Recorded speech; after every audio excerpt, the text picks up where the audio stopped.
Okay, pretty simple. I'm gonna ask you a series of questions, and then we're gonna go back and sort of have a conversation based on your answers. So the first question is, what is your name? Hi, my name is Raelia Lewis Tell me about yourself. from Philly, born and raised. I'm a model, I'm an author. I love everything beautiful. I love art. I'm from a really big family, so I'm one of six. I'm number five. So I'm really used to just camaraderie. I'm used to just having to, just seize the moment, get in where I fit in. I'm a pretty extroverted person, but I do enjoy my alone time. And yeah, I love animals, I love food, and I just love to have a good time. What's your favorite type of food?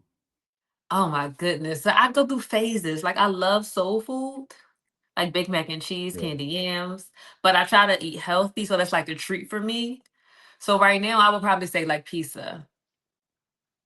pizza. Okay, I got you. Mhm. So first question is, you're walking through the forest. Is it daytime or nighttime?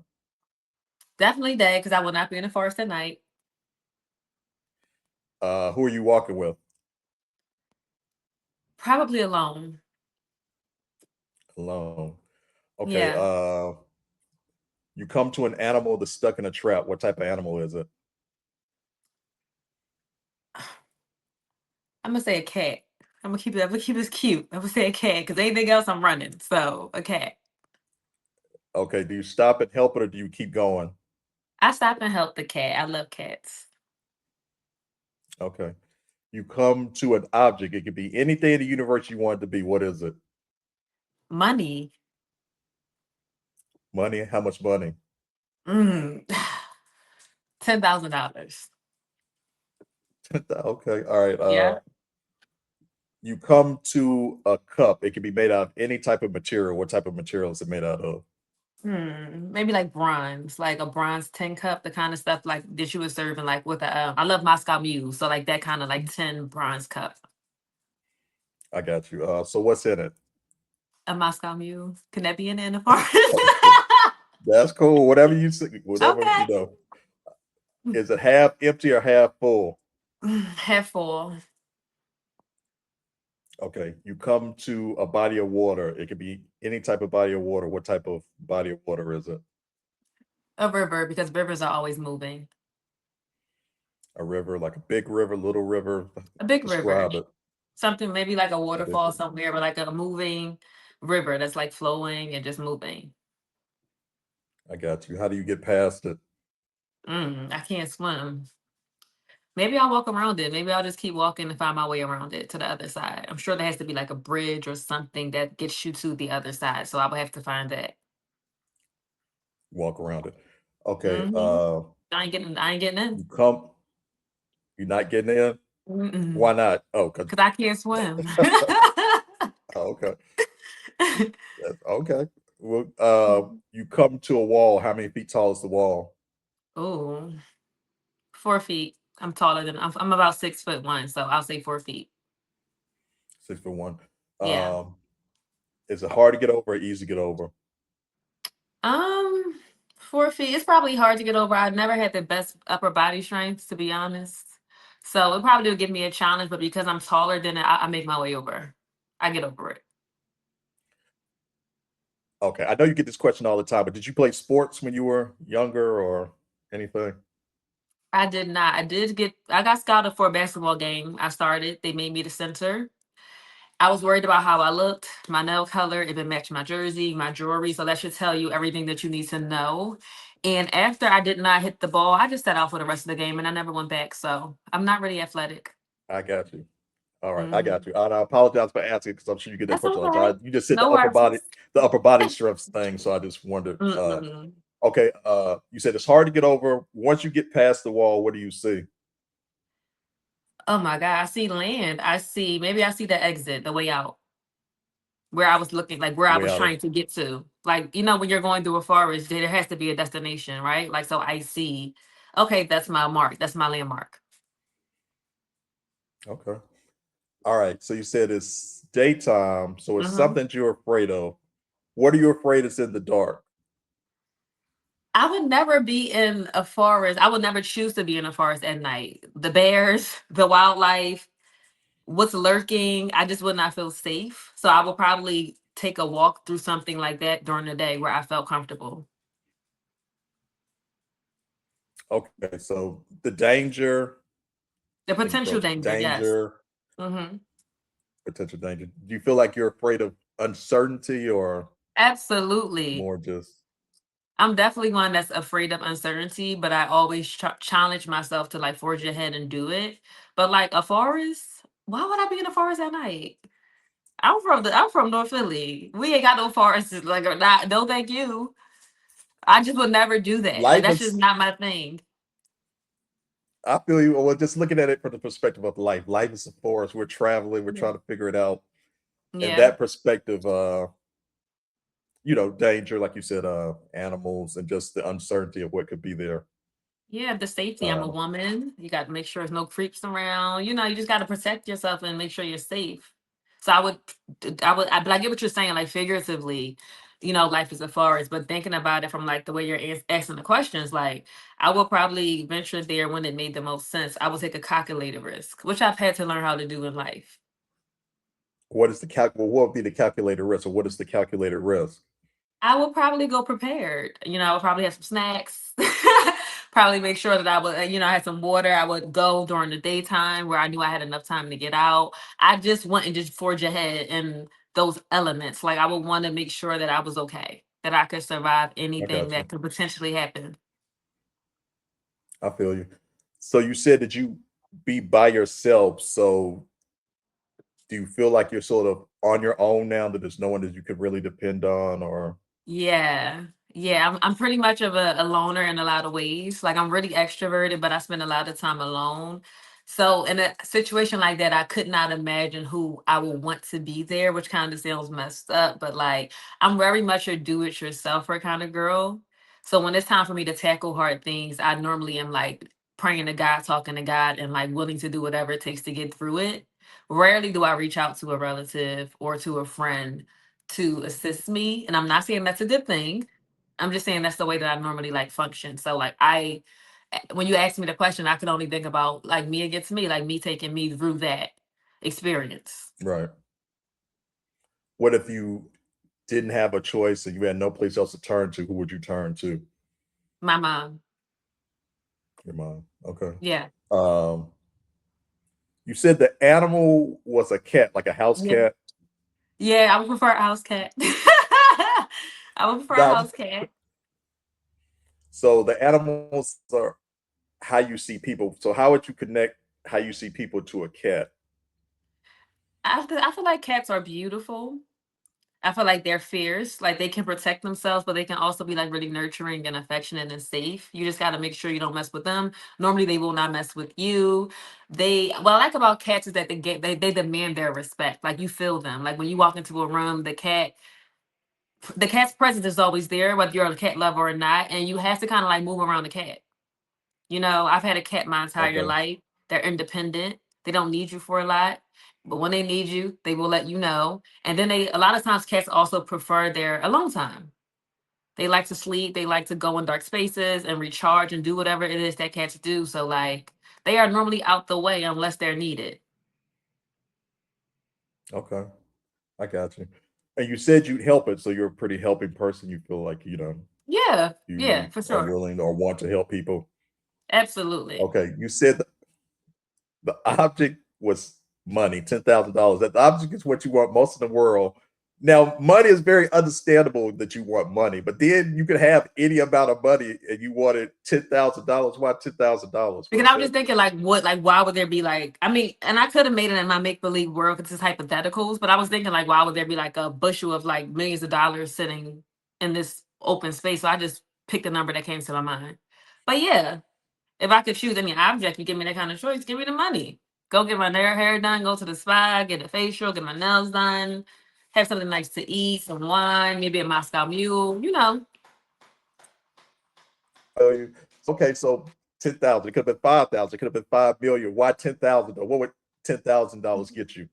10,000 would solve a lot of problems in my life right now.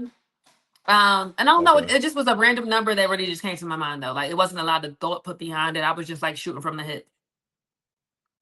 All right. So hypothetically, I'm giving you $10,000. Let's spend it. Hmm. What we doing? First the spa. I want to go to the spa. I do. I want to spend the whole day Okay. there. I work a lot, so I would love to take some time off. I will probably put Yeah. a big portion of that to my bills, to my rent, to my car. And yeah, I'll put the rest in my savings. I would just chill. I'm not really like materialistic. Like I like to shop. So when it comes to investing, I would probably buy like a new camera. I want to make more content. So I want like a new updated camera, probably get a few more lights. But that's really it. What kind of camera do you want?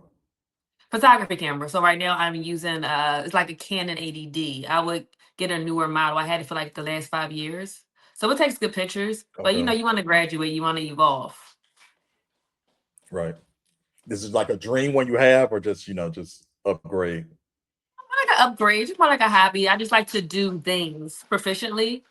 And I I think I feel pretty you. much mastered that camera. That's my animal, sorry.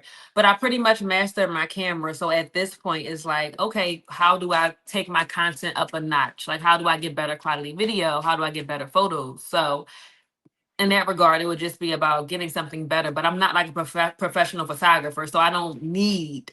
It's not a dire need that I need this camera to make money. It's just if it can add to what I'm building, then why not? No, I feel you. I understand completely. Trust me. I was just asking if you had one that you had in mind. You said the cup, like you said the cup was made out of copper.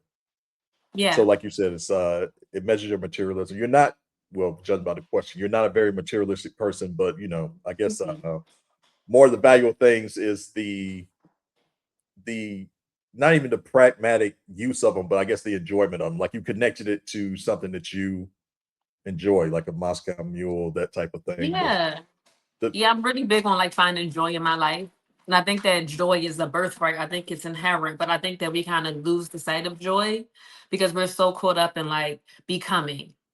We're so serious. We're bred to be like really overproductive. And most people just think that everything has to be about like upward mobility, like what's next? How do I get here, here, here?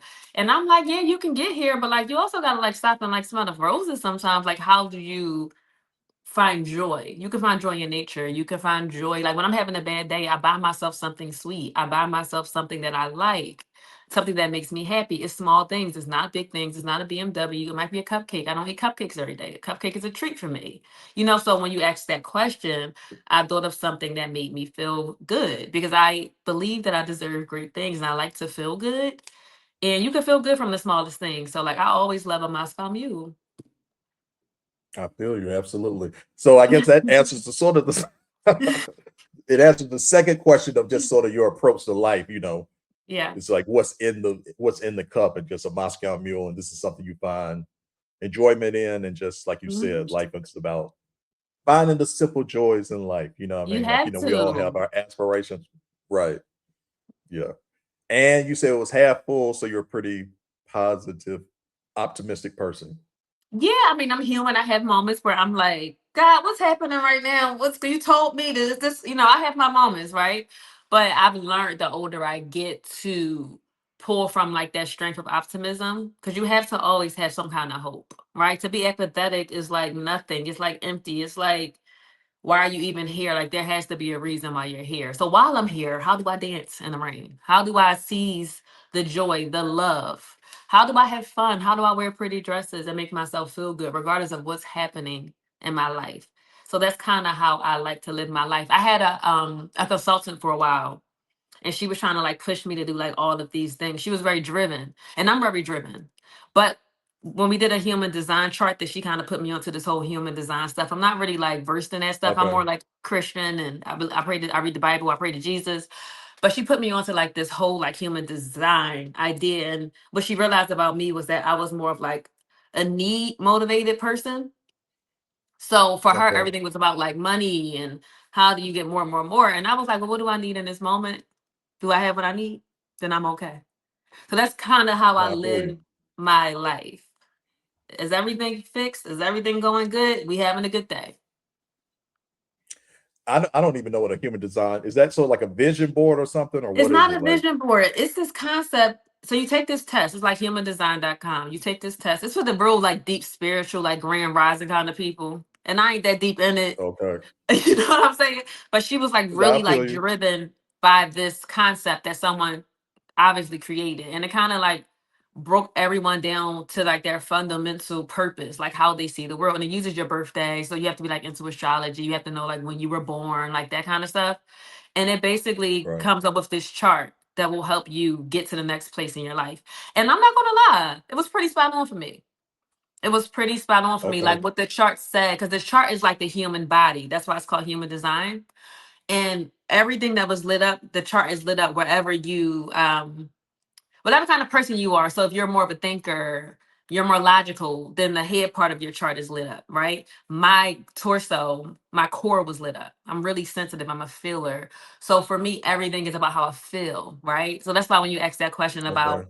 being in the forest and having tea in a cup and what's in it, I thought about immediately something that will make me feel better while I'm in that experience. So it did get me interested because it kind of felt right when it came to pinpointing like the kind of person I was. And her and I were completely different. Smart girl, brilliant girl. But she was about the money and the labels. And I was like, but do I feel good? Do I look pretty? I Do I feel you. like it here? What were you saying? Yeah. No, I was just saying I hear you. I hear what you're saying. Yeah, so like that's me in a nutshell. Like I care very much about how I feel. And if I don't feel good, I'm really introspective and I'm like sitting with myself and praying to God and trying to figure out like what's going on and how do I navigate this and how do I come out of it. So like I'm big on feeling. Amen. Okay.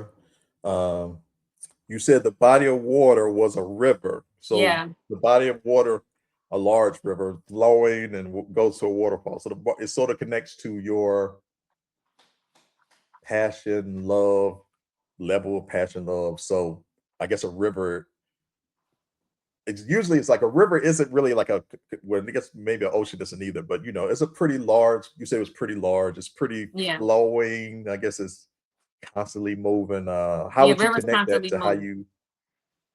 I feel like how would you life is connect that? constantly go ahead, I'll let you finish your question. I'm sorry. No, just connecting it to sort of love, passion. How would you connect the river? Well, for one, bodies of water makes me feel good. Like Okay. when I am not my best, when I need a moment to think, I have a river not far from my home where I drive to, and I'll take my dog and I'll walk across it or beside it, and I'll sit there and I'll pray, and it keeps me centered. It calms me. So I just love water. But when I think about a river, I feel like life is always doing this. And you kind of got to learn how to like move with it. You got to kind of learn how to flow. You got to know when to be still and float and let the let the waves pass, because that's the only way to really survive it. Like you have no control. You have to surrender to it, Yeah. right? And I've been practicing surrenderance for about the past 3 years. So when I think of a body of Okay. water, a river just feels spot on to like the part of my life that I'm in when I'm navigating. Now I enjoy the ocean, but that's more of like a beach and that's more of like an isolated situation, right? But when I think about my life, what I have access to, what I navigate when I am feeling down, that body of water is a river. So that's why I answered the question the way I did. I feel you. So what happened 3 years ago? What changed or changed your perspective from want you to take this path 3 years ago? I had like a rock bottom moment 3 years ago. So I was in a really long relationship. It was about 7 years. And in that relationship, I Okay. was building businesses. So I had a swimsuit e-commerce brand called Wave Swim. I had a jewelry brand called Shop Accessorize. I had launched both brands around like 2017 and 2020 during the pandemic. Started a podcast. I had a co-host. So like things were like moving constantly. And I've always been like really career driven. I mean, I knew I would model since I was probably like 9 or 10. Like there was no doubt in my mind. It was just a matter of how, right? And then when I turned 18 and I got on America's Next Top Model, I got on America's Next Top Model at 22, but I was casting for the show since Okay. I was 18, right? And I did that experience. I became a professional model and I was just dealing with staying relevant in the business. I was navigating love for the first time because I was a late bloomer. So I didn't fall in love and have a relationship until I was 24. So I'm doing all of That these was your grown okay. things. Say that again. No, I'm sorry. Keep going. I didn't mean to cut you off. Go ahead. Oh, no worries. So I'm doing all of these grown up things for the first time. And when I looked up, my life was a mess. I wasn't happy. I had spent the entire decade of my 20s just chasing and becoming and forcing that I really didn't give myself the space to sometimes just sit back and say, you did this, or you're doing enough, or I'm so happy to be you. It was always about how do I be more? And I didn't understand that I was already like enough. So when the relationship came to a head, and I was like, I remember being in my bathroom, we lived together, and I remember crying and praying to God. And I remember saying, like, I don't know how I got here. Like, how did I get here? And I went on this journey, like this healing journey of just figuring out how the hell I got there. And it looked like ownership, taking accountability for choosing that motherfucker. I'm sorry if I can't curse. No, But you it can looked curse. like, It's good. okay, you look like accountability because I chose that motherfucker. I had to learn, what are boundaries? What do I really want? I was so just focused on certainty. That certainty word, right?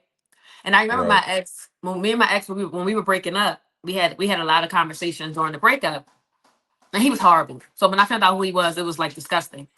And he told me, he said, I was Okay. able to manipulate you and get over on you. He said, because I knew what you liked. I knew that you were really big on certainty. So basically, he built a life around me feeling certain. He paid the bills. He got the condo. He got the Right. car. He was home at the same time every night. But he was living a whole nother life. But because it felt solid to me, I missed everything. I missed all the signs. Granted, I was naive. This was my first relationship. So I really had to sit down with me and start to understand people and how they work and what their motivations are. And I had to understand myself. What's my motivation? What's important to me? And then how do I protect myself? So when the relationship fell apart, I lost everything. I had to move out. I had to start my life over. And it was really difficult because as a model, there's no real like proof of income. I had ruined I my credit understand. Yeah. score through entrepreneurship endeavors. I was really risky. That's why I said I had to learn how to take calculated risks. I did a lot of things incorrectly, but I had the best intentions. I had the best intentions, and I just had to learn a lot of really hard lessons, and at like one time, and it was a really hard time because I was just turning 30. So when you turn 30 as a model, you're already am I old? You're dealing with the ageism conversations and thoughts. I get dropped by my agent. How do I make a living? Was modeling the right decision? So I was facing all of Yeah. these really hard lessons at one time, and going to a river and crying my eyes out and praying to God kind of helped me steady myself a bit. So I hope I answered your question. I know that was a lot. No, that's fine. So the breakup was 3 years ago. It was about 3 years ago, but it was a Okay. So 7 year that was relationship. so 10 years ago, y'all started the relationship. Y'all broke Yeah, up 3 years ago. yeah, And this was your first relationship. correct. And you were 24. Yes. Okay. Uh why were you I mean, you're a very attractive woman. Obviously, Thank if you. you wanted to be in a relationship earlier, you could have been. Why was it 24? Um, Love was always a really hard arena for me, right? And I'm still trying Okay. to unpack the why behind that. So initially, the issue was that I was a virgin, and many guys at 18 and at 19 and at 20, they were not too fond of that. Now I did meet some great guys who were cool about it and who were like, "I'm not gonna lie to you, I can't wait, so I'm gonna let you go." I got a lot of that. So many guys were not interested in me because I was a virgin, and then also I was really tall. So I'm from North Philly. So being from North Philly, there aren't a lot of women who look like me. So at that time, I wasn't like the beauty standard either. So the guys like me? Absolutely, right? But no one really made me feel like it was a solid or certain Mhm. situation. So I was very career driven. I took it in stride. I was never male centered. I never cared enough. I always wanted to be successful. So I went to college, I traveled the world, I got on TV, and I kind of prioritized, you know, my personal development and my growth. I am one of six. So my mom has three girls and Okay. three boys. And I got to see what being a mother looked like. I got to see how hard it was. My mom used to tell me, don't have no kids. And then my sisters had Right. Yeah. kids, and I saw them fall in love young. And I just was like, I want to do something different. So I did not prioritize marriage or love in my 20s or even my teens. I had crushes here or there, but nothing really stuck. But when I met him, and he kind of just swept me off my feet, and he was consistent, and he was interested in me, over time I fell. And that's how that whole dynamic kind of came into play. Okay. Bigger picture, I'm no psychiatrist. This is just a random fun thing. But Mhm. it seems that you have this thing with you say uncertainty, or what's the word you use? You say uncertainty, and you want Yeah. to, maybe you could be a little again, this is, I'm not an expert. Do you feel like you could maybe be Shoot. a little controlling, or try to control things? I would say yes, but I would put like an asterisk there. Because when you say Okay. and it took me a while to understand, because I remember I had a friend at what, she's still my friend, but I remember years ago she was like, "You're controlling," and I didn't understand what she meant. It took me a long time to understand what she meant because I never tried to control people.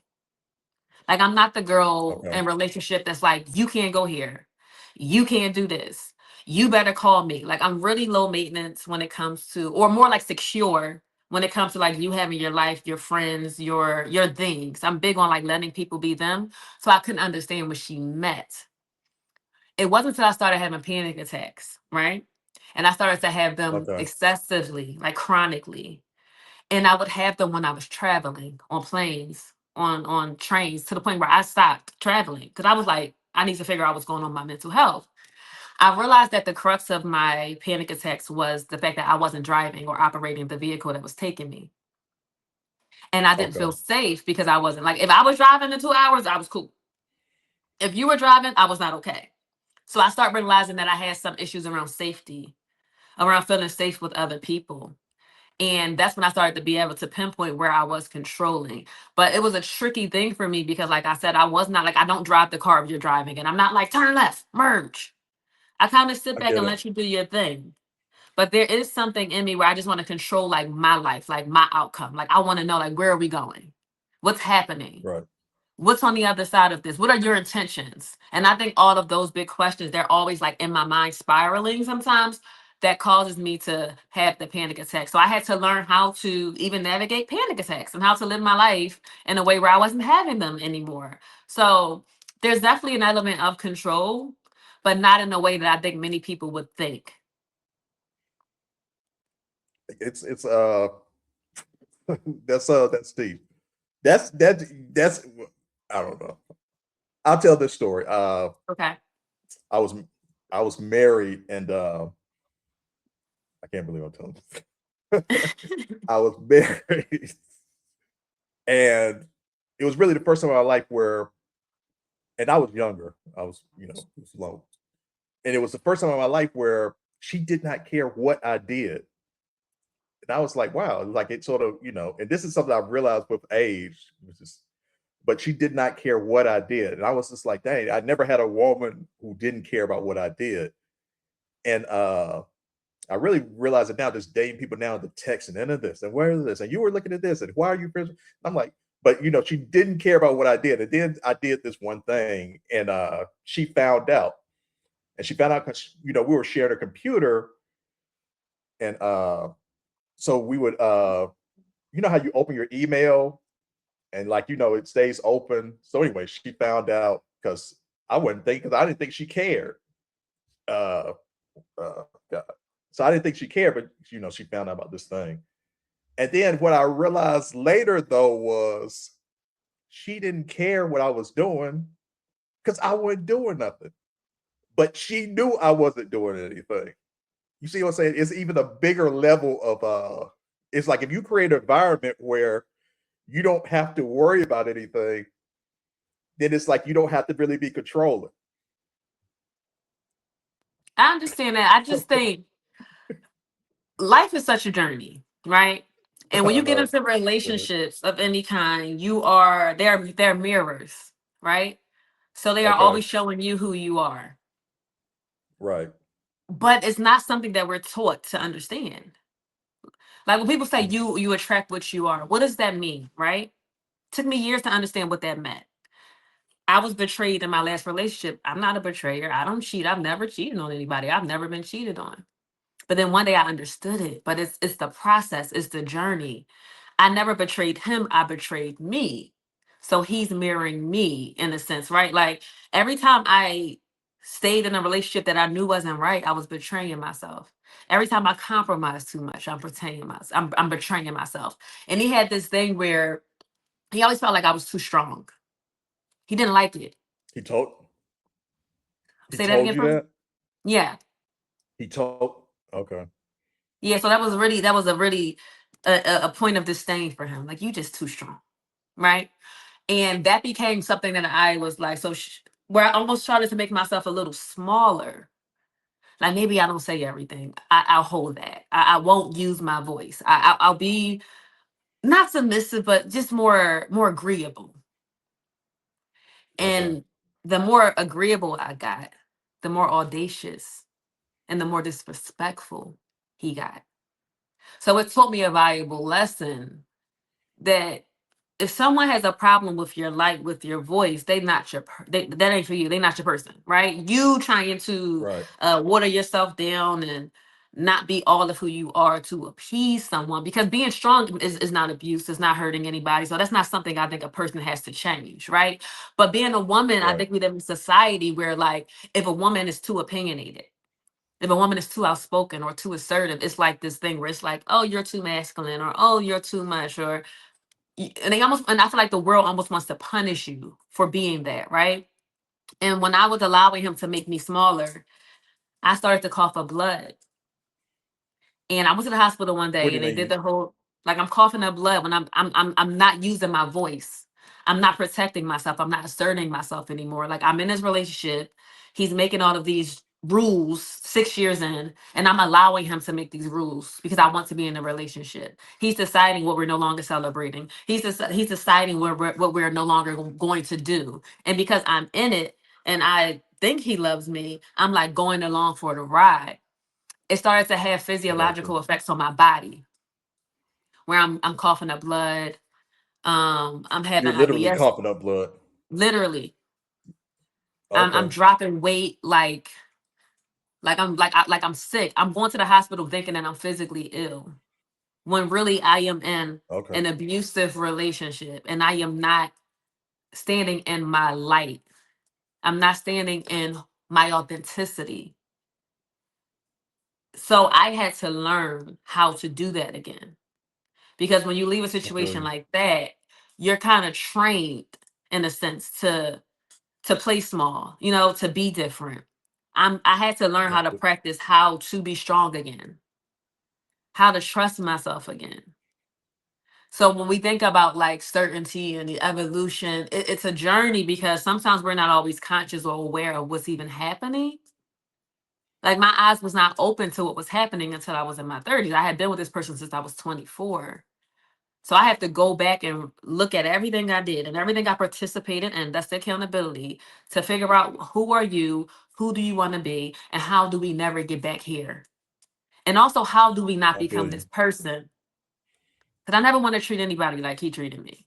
And I also don't want to be bad or bitter about how he treated me because whatever, life goes on. I'm the best I've ever been in my life. So, how do I learn the lesson? You know what I'm saying? Right. So when it comes to that controlling dynamic, I am still chewing on that. For sure. Because I do think that there are parts of that idea that does ring true to my personality. I'm very assertive. I'm an Aries. I'm a Ram. I'm type A in a lot of ways. Love is a very scary thing for me. And it's scary because I don't like the way it makes me feel. And I How'd it also make you see feel? people, oh, like I'm in a large body of water and I can't find a raft. Woo! But then there's also elements of it that's beautiful and that's intoxicating, right? Like when you first meet that guy and he's incredible and you're just like on cloud nine, you know, like there's goodness in it. But then there's also like, is this a solid foundation? I'm future living, I'm future planning, right? Instead of being present, I am worrying about things that is not simply in my control. And that's when the controlling component comes into play. And then I have to do the work that I've been doing to bring myself back down, to center myself, right? Because I have that level of self-awareness.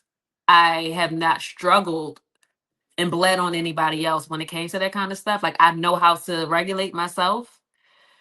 I spent a lot of time learning how to regulate myself. Excuse me. So that's not a real issue for me, but it is like a scary feeling because you never know what the other person is actually feeling, what you actually really mean to them.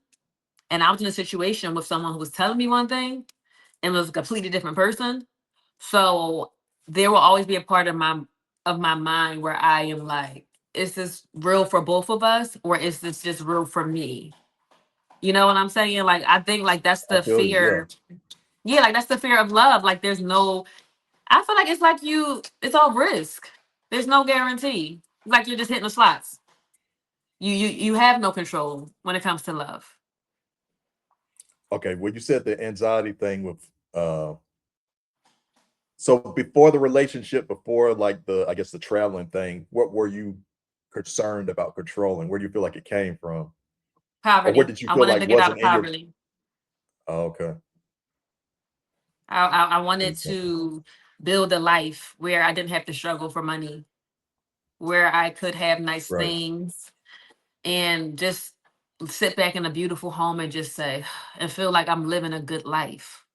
That was always the goal, to just build a life that I could be proud of, the right way too, not the wrong way. So I always took the I feel you. stairs. I never dated for money, ever. I never used my beauty for anything manipulative or evil. So it definitely slowed down the trajectory of a lot of things because when you live with intention and you live with values and ethics, most people don't really have interest in you. Or you just take it's just a slower route. It's a slower way. You know what I'm saying?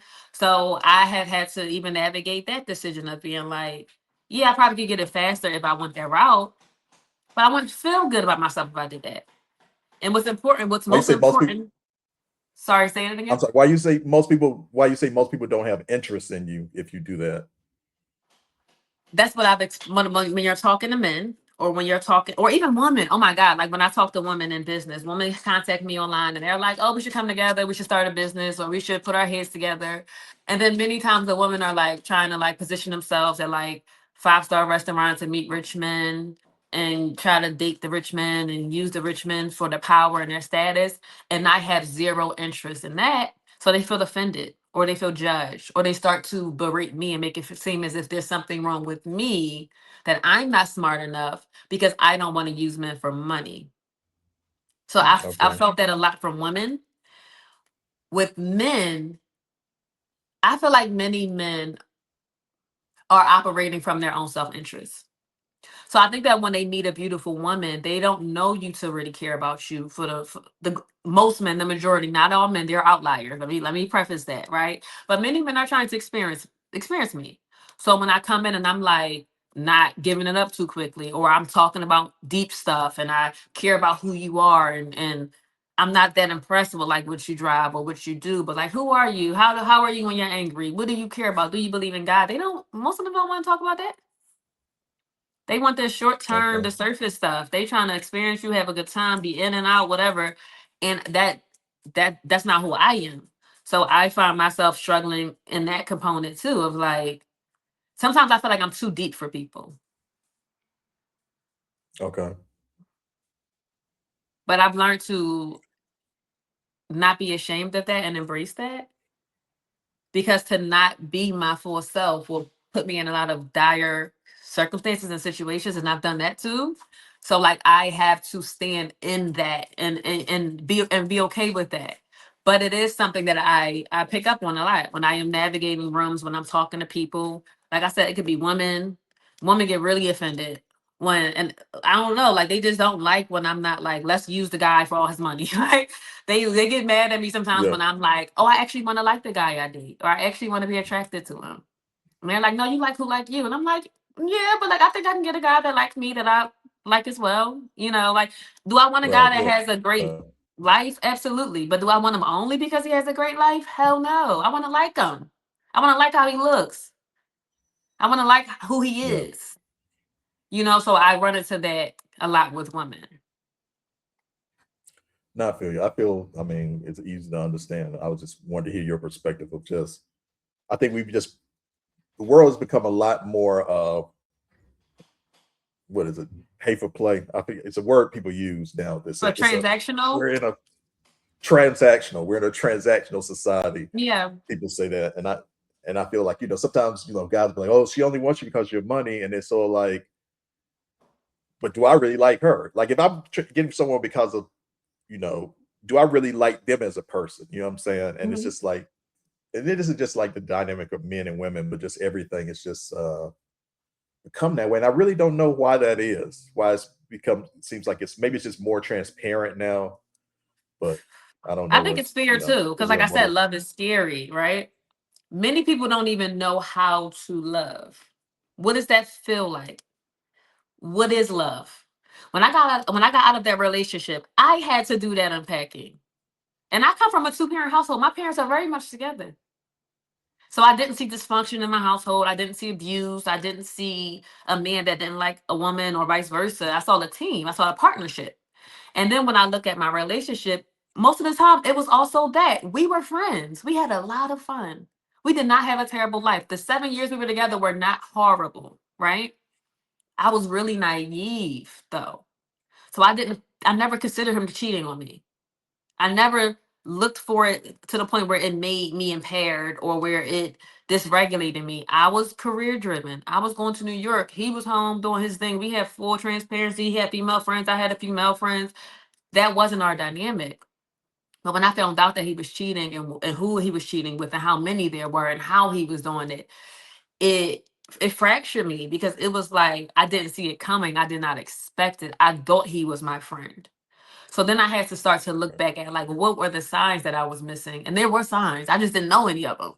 Right? I just didn't understand because you don't think that we're always projecting, right? I was projecting me onto him. I mean what I say. I'm honest. If I no longer want monogamy, I will say it. I'm really good with having courageous conversations. I'm really good with just like saying the hard things. So I thought we had that thing going. So while he's saying the hard things, I'm thinking they're real for him. Whole time he's manipulating me, but I'm giving him all of me and I'm being real. So it was like that was the scary part for me that people could do that. That people could kind of like shapeshift into who you are and like kind of like take on your personality to benefit them while there being something completely different on the back end. And that's where character and integrity comes in, right? Because that means that you are who you say you are when nobody's watching. I'm really good at being that. Many people are not really good at being that. They're being who they need to be to survive whatever situation they are in and to dominate whatever they want to have. So I had to Yeah. learn What that in a lot of ways I am prey in this world. As a woman, it makes me prey. In business, sometimes I am prey, I'm talent. And what does being prey mean? And what does it look like? And how do I not comfort myself, but protect myself, you know? Because I can't stand by on a hope and a wish and expect people to be me.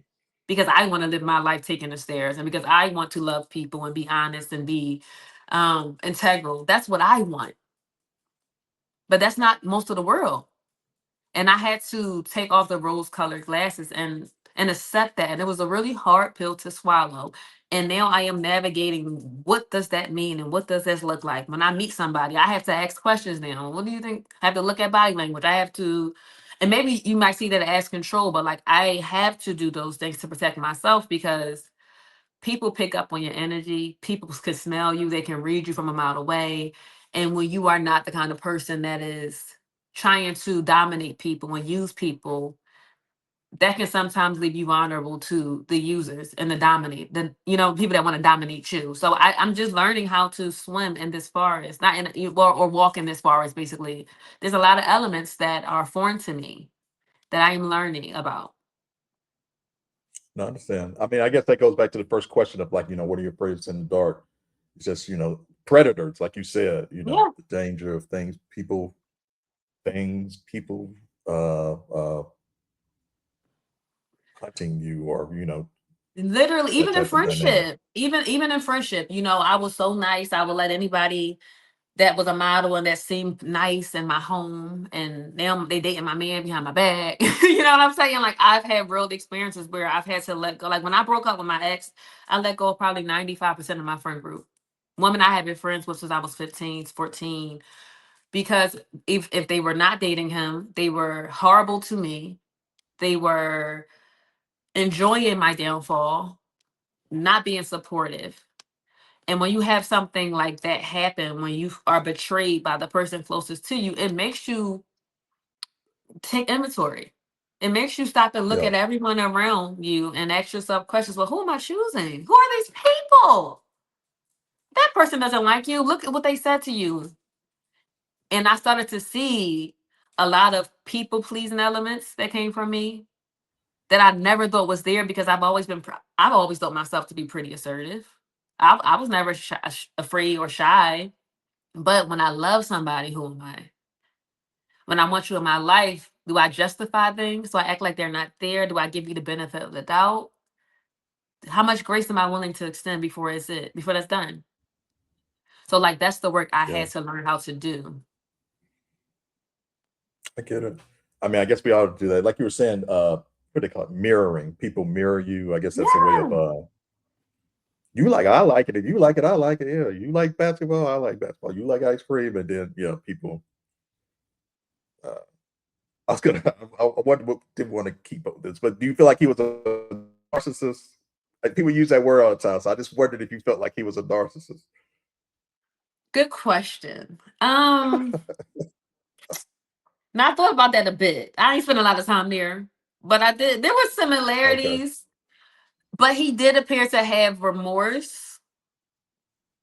But then, like, Hmm. you don't really know who people are. We do not know people, like, because people can manipulate you emotionally through crying and through trying to, like, he was trying to redeem himself while also still being horrible, right? So, like, Okay. I would never know what's going on in his mind. And that's why I got away from him. Because I ain't trying to keep figuring it out, Right. because now I'm leaving myself vulnerable to your bullshit, right? But it taught me how people can actually be, because I was seeing the world through my lens. If I don't like something, I say it. If it's not, I try to be a really fair person. So I Hmm. don't do things that I can get away with because I have a conscience. Everybody don't got that. People are completely fine with getting over on vulnerable people. They go to sleep at night and they might not think about that till 5 years later when they go through a tough time, and they might say, damn, I shouldn't have did that to that girl. That girl was nice. But the damage has already been done. Then the girl gotta go Right. and heal. Then the girl gotta go and figure out what the fuck just happened, right? So I had to really start to understand that. So for me, it's not about diagnosing him as a narcissist. It's just about seeing behavioral patterns and getting myself away from shit like that, moving forward. Like, he was the Right. lesson. Like, he was the blueprint. So when I see anything that slightly mirrors who he was, I want out. And it's the smallest things. Like, he was a terrible driver, right? He used to Okay. bulldoze himself through the streets. If he saw a pregnant lady crossing the street with 5 babies and he had that light in his right of way, he would go so close to her before hitting her to just show her that he had the power. And I used to argue with him, like, why would you do that? Why would you scare that lady? She got babies. Like, it blew my mind that he would not just wait like a normal person for her to cross the street and then proceed. But, like, those kinds of signs, like, that's bad behavior. That's toxic. Right. That's I feel like it's abusive. But like I said, no one's telling us, especially when you're a young girl. I grew up in the church. right? I did not date seriously until I was 24 years old. What's a manipulator? Who teaches your daughter that? They say, Yeah. don't sleep with the guy too quickly. They say, if he isn't consistent, he's not your guy. This motherfucker was consistent for years. He did the things. Remembered everything I cared about. Anything I wasn't. He drove 2 hours in a snowstorm Monday to get me. Like, if I had anything Okay. wrong, he was there to fix it. He was when I buried my grandmother, he was right there with me. When I was sick, he was right. Like, there was never an opportunity where I could say, this guy isn't in it. This guy doesn't care. Yeah. So when I No, I feel found you. out all the stuff he was doing, it blew my mind because he was exhibiting the characteristics that my father said a man should exhibit. Provide, Yeah. protect, show up. He never missed a moment in my life. A birthday, an anniversary, anything. And then when I found out he was cheating, he said, I pay all the bills I can. But he ain't say that until I He found said out that to about it. you? Oh, Yeah. When I found out about it, he thought I was vulnerable. He saw my heart broken. And I'm asking, all the how could you? I pay the bills I can. I thought we were how married. did you find out? Oh, jeez. How'd you find out? I ain't gonna get too deep into it. Let me just say this. I mean, I don't. Okay. I was having dreams, a lot of Okay. dreams, to the point that I was like having trouble sleeping. So I started to kind of like hone in on him and just watch him. But he was really good. He was brilliant. Oh my God. He was home before me. I never had to look for the Mm, guy. If he didn't answer the phone at okay. 4 o'clock, he at work. He at a gym. I know where he is. He's doing business. He's an entrepreneur.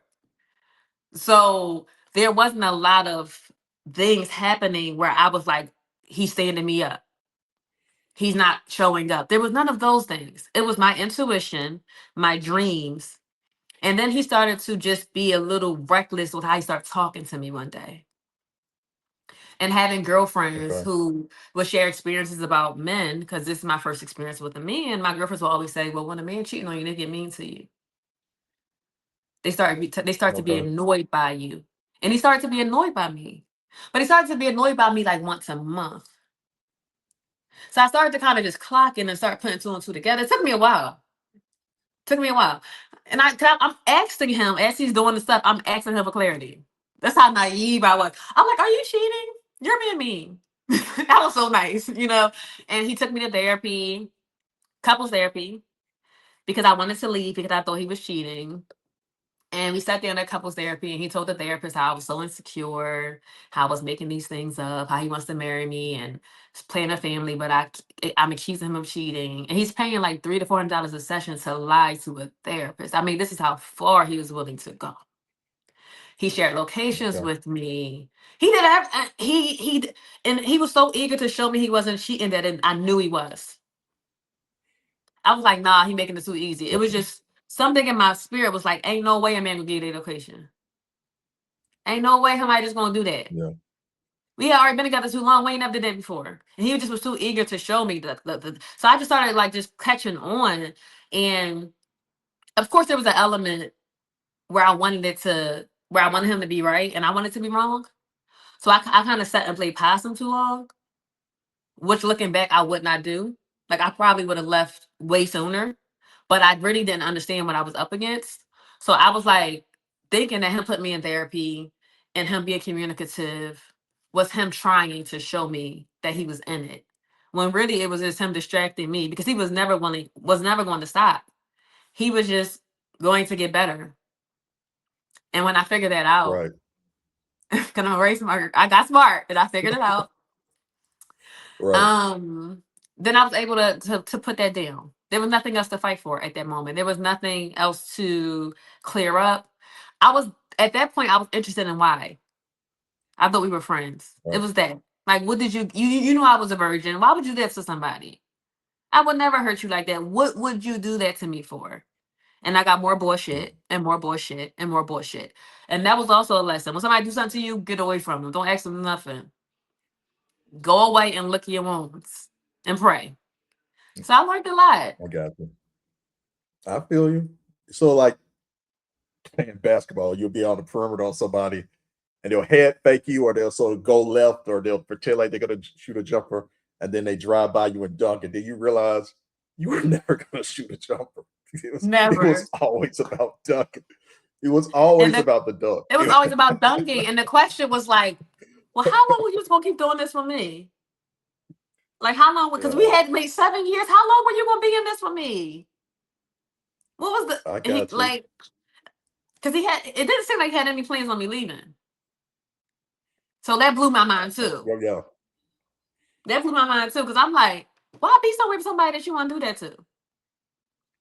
So when I'm talking to people about yeah. cheating, everybody understands why he did this. I'm like, so all y'all cheaters too. Like, so all y'all understand the psychology. Because everybody's like, No, well, why see, would I he was tell you the gonna. truth? Why would he do that? He want his cake and eat it too. And I'm like, but that's not nice with me. That's not nice. I was thinking about buying a few things, like when you said that he didn't tell me till I found out. I was like, well, what is that to tell you? Because I would And that's never do that to a terrible. That is a. person. Right? And that's what I'm I saying. See, understand look. completely. Absolutely. Because No, I I'm would not. never. I'm not defending. I would tell the guy. I would be like, I wouldn't even go that I'm far. cheating on you. I wouldn't even go that far. I couldn't understand it because Okay. I wouldn't do it. Now I I feel would you. not. I would just leave the guy alone. I don't want to. You know what Yeah. cheating does to people? It I mean, yeah, destroys yeah. people. Their self esteem. I feel like people should go to jail for cheating. I really feel like they should lock them up. What it does, I couldn't eat for months. I dropped 40 pounds. Jail. Cheating is Jail. horrible. Cheating is horrible. But It's really but horrible. cheating. I don't want to go back to the controlling thing, but I mean, people cheat on you. People cheat, but it seems like the bigger thing is just like the control thing. You know what I'm saying? It's sort of like like I don't want to get that's. No, I I would mean, love to hear how what you you spin this. Give it to me. The control thing from my end. I will come on, tell me more. it's uh okay. It seems to be somewhere this is the poverty thing I get completely. And Mm-hmm. I'll set this up first. I was talking to this woman one time and she was talking about her parents live, she grew up with her parents. And she Mm-hmm. was saying that she was thinking about getting married, and she was saying, none of my girlfriends grew up with both their parents, and they think marriage is a lot harder than I know that it is. And I was like, like they sort of have this fantasy idea about marriage because they never seen a marriage. So it's like I've Mm-hmm. seen a marriage, so I know how tough it is. So she was sort of more understanding of the difficulty of marriage and just more understanding. So but I guess she's seen the positive of it too, and just what a marriage really is. And that was I don't know why I said that, but it was something you said earlier. But the thing about the control and the poverty, like there are a lot of women, like how like uh I'm never going back. Like if you grow up in the project, I'm not saying you grow up in the project, but like a project girl is never going back to the project. Nothing is going to be. It's like that's never going. It's like I don't give a damn what happened. I'm never going back to Techwood Homes. I will never be back in the project. So I understand that, but just uh the control thing and this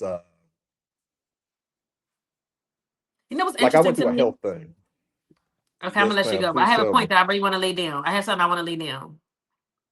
Okay. Because when I was speaking about protecting myself and kind of just learning things the hard way from someone else controlling me, Okay. remember, you didn't mention control on his end. You only mentioned it on my end. Now he put me in couples there. But yeah, she just sounded disappointment. So like I said, a lot of these things for me was more like overt. Like it was, I meant covert, I'm sorry. And that's what made this shit dynamics really hard for me to read and understand and gauge. Because when somebody isn't being like explicitly cruel to you, when somebody is coming to your birthday parties and having fun with you. But then when you are in a tight situation and they can't talk you off the ledge, they kind of like push you further off the ledge. Have you ever been in a situation and you called a friend and they made you feel worse? I mean, yeah.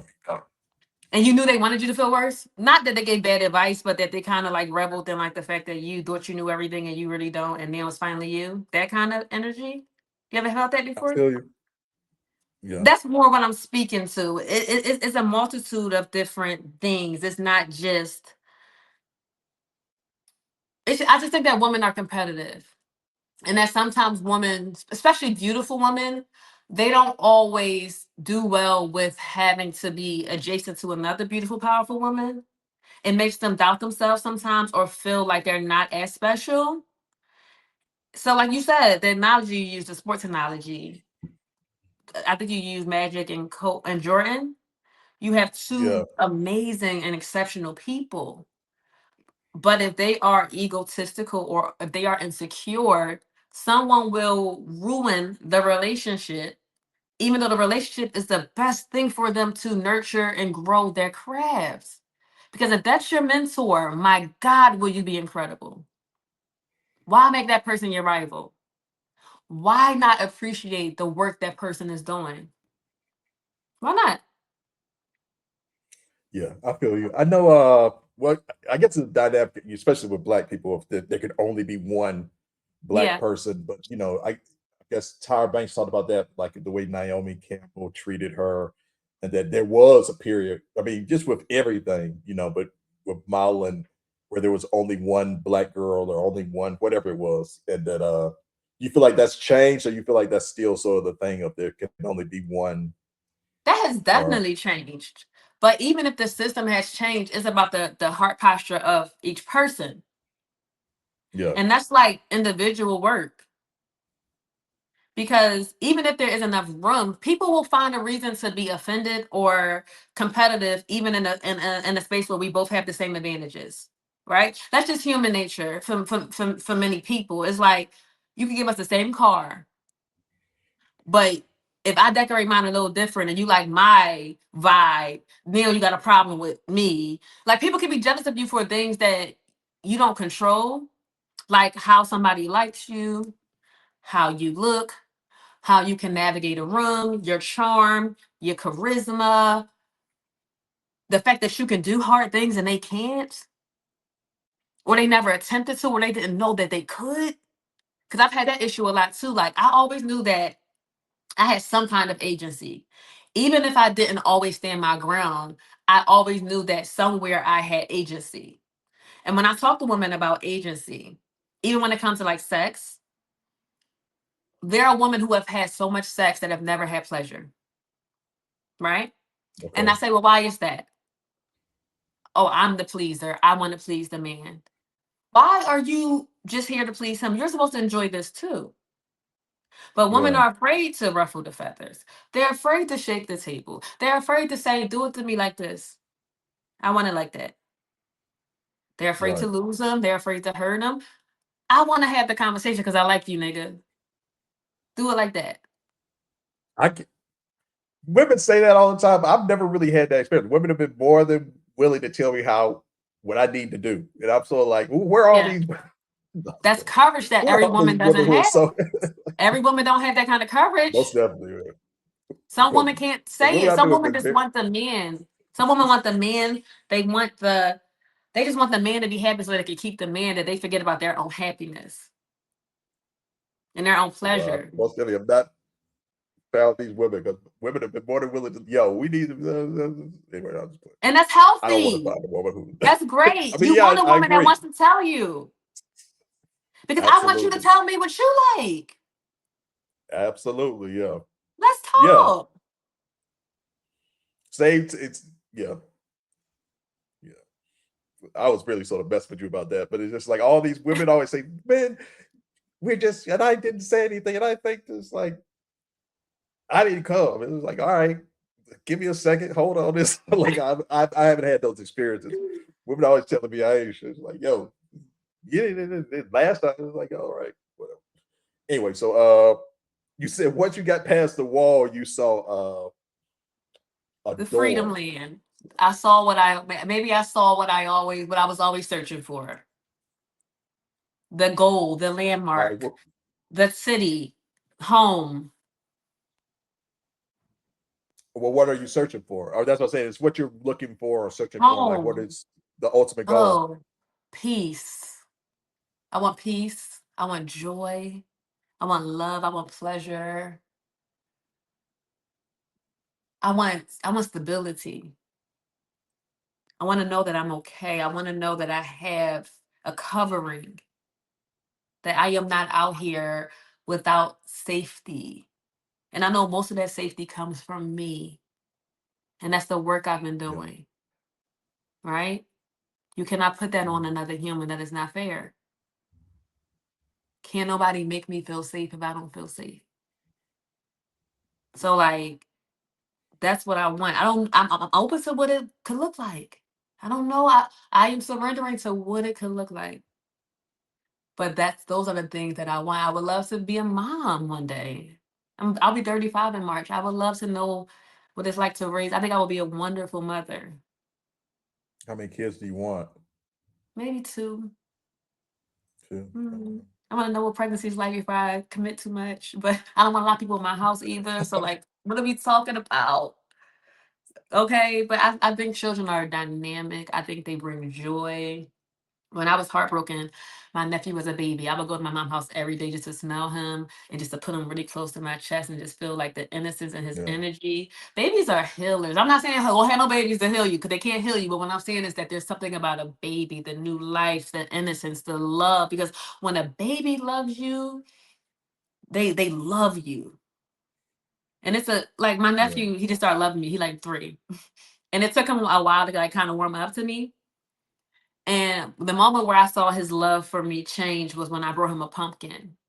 And I know that sounds so small, but he got this fascination with pumpkins around Halloween. My mom was like, oh, he's always talking about pumpkins. He loves pumpkins. So one day I'm in the market and I see this cute little pumpkin for like $1. And it's the size of a toddler's hands. And I bought a pumpkin and I take it. And he's just like, oh, thank you so much, Auntie. He called me Aunt Riri. Thank you so much, Riri. And then ever since that day, like he had a little more of a hug for me. He had a little more conversation for me. Now he wasn't just running away from my She brought me that kisses. pumpkin. Yeah, Would you I say that got you. again? Say that I again. said she brought me that pumpkin. The pumpkin girl. She brought me the pumpkin. I got you. That's Yeah, the pumpkin lady.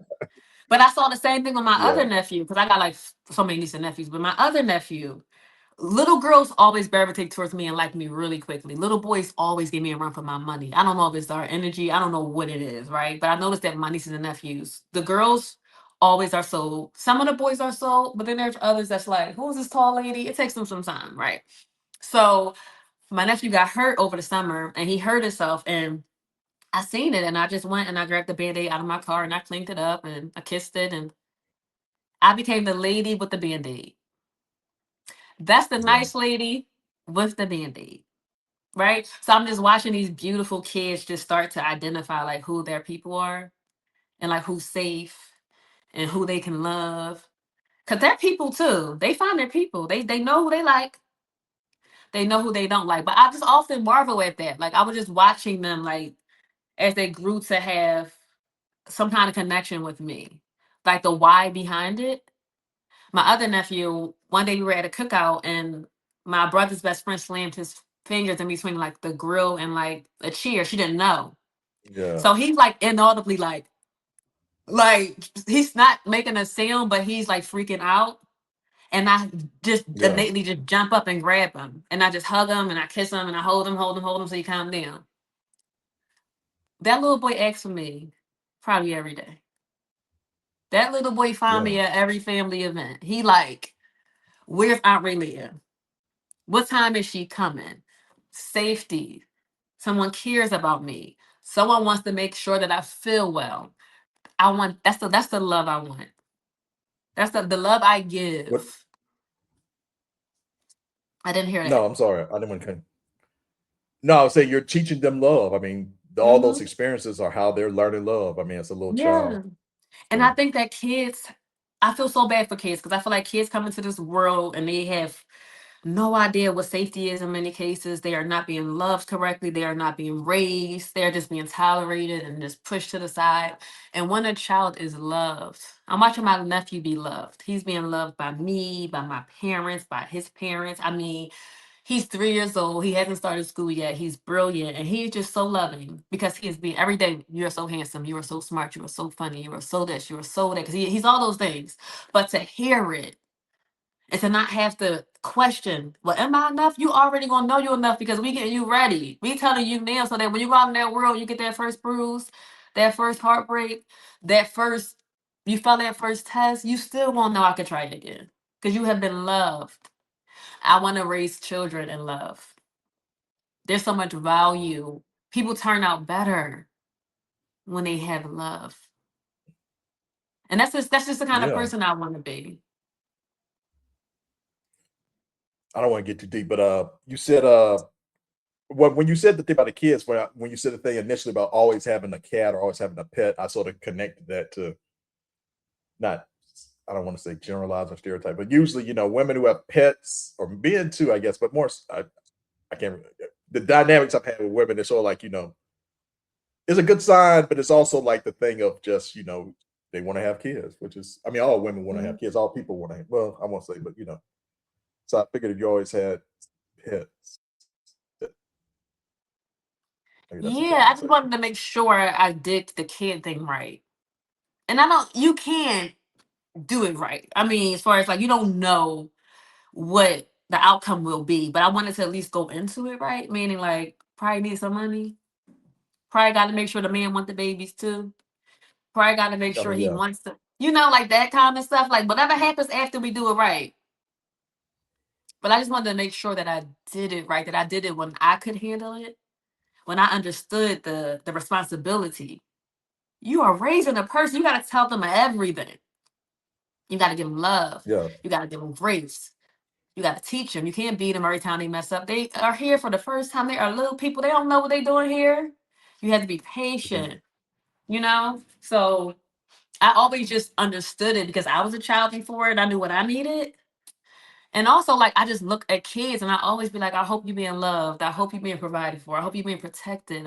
Because we always have that little person in us. And whatever happens to that little person governs the big person that we all get to experience.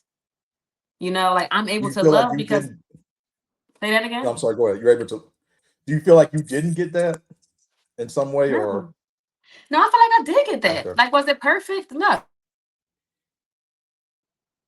Okay, we're back. Hey. Oh, King. no problem. Sorry. No, Somebody keep calling me. And I ain't even gonna tell you who it is because I, it's not even important. Okay. what do you mean? Um, It's someone I know, or you said that like it was no, someone I know, or someone you might not have talked nobody about. but I'm not ready, I don't want nothing. And then you keep calling my phone. You see how that Oh, he go? still called. Okay, watch No, a out. different one. A different one from a year ago. I ain't talked to him in so long. You keep calling my line back to Oh, back to back to back to back to back to back to back. but it was the guy you were talking about who said that. No, a different one. Oh, there's another. Oh, watch out. Yeah. Okay, Yeah, they thought you were playing. you know. Thought it was just words. And the one I keep calling me, I actually liked him. He played me. He played Hmm. me. So I don't know why he keep calling me because he played me. But How another did he story for play you? another day. Oh, do you have time? This is. I don't want to say too much. But he was just all the things. He was amazing. And until he wasn't. He was the first guy after my heartbreak. So you know how that kind of goes. Rebound, sort of. No, not a rebound for me, because I had put like a year in between. I healed. I did not date for like a good year. I did the things. I went to therapy. No dating or nothing for Yeah, about a good year. So when I met him, it was no, I was good. I was ready. He wasn't ready. I feel you. Yeah. Nah, I mess with you. A lot of stuff you're saying, that like it's fundamental things that you should want. It's like, when I ask you the questions, but to mess with you again, you said that uh what you're looking for is like this I got how you worded, but basically like this time where you don't have to worry and everything's sort of in place. But do you feel like you ever really reach that point where it's just like everything is in place? No, I didn't say everything was in place. I said I wanted joy, I wanted peace, and I wanted covering. So that means that even when things aren't in place, you still can have a regulated response to life. Like a covering. I Okay. want to know you love me even when life ain't that great. That you Yeah. still my friend, even if I ain't winning all the time. Like I want to know that I have people that actually care about me and see me and my inherent value and worth, regardless of life circumstances. That's what I mean by covering. Now, peace. I got you.